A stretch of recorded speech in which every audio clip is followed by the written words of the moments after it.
Hey everyone, this is Kieran. Today's exercise is looking at the goblet squat. It's a really nice exercise for just learning the skill of squatting, but also say you've had some ankle pain or knee pain or hip pain, even back pain, even shoulder injuries as well can benefit a bit from this. But at any point in your rehab, it's nice to reestablish the pattern or the skill of squatting, and a goblet squat is a nice way to do that.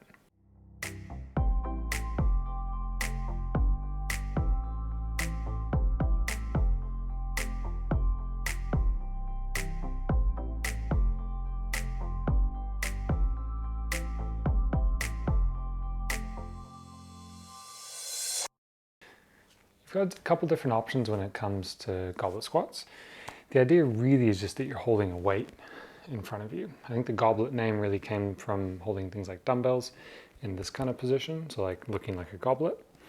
But what's nice with this for a lot of people is, let's say you don't have the upper spinal flexibility to extend this way, or maybe the shoulder flexibility to get back into here for a more traditional barbell squat. This is a nice option because those requirements aren't as high. It's also a nice sort of way to learn how your weight displacement works with squatting.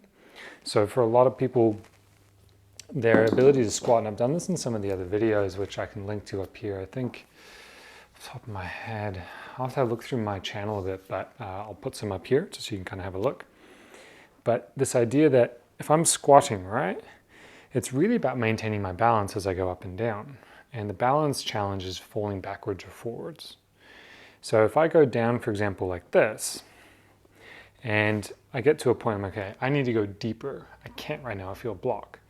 So either I'm gonna lean forward more, so I'm putting weight forward, that allows me to go deeper, or I need to create more relative force. So what that means is I might not move, but the weight that gets pushed that way, if I create an equal force that way, then that's also going to allow me to go deeper.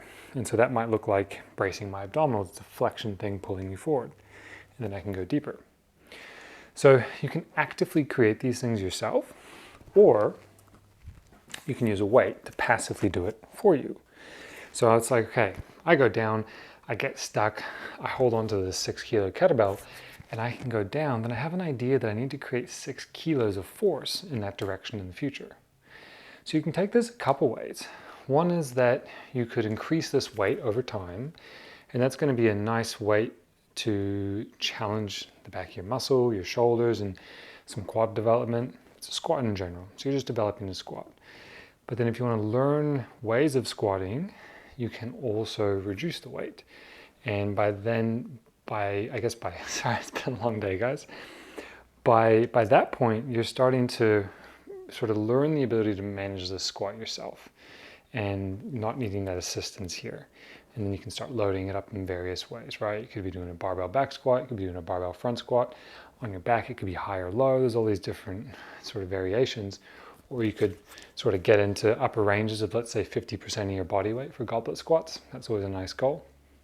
But generally, if you hold the weight like this, now I like to use something to sit on to begin with. It just gives you a depth thing that you don't have to worry about then.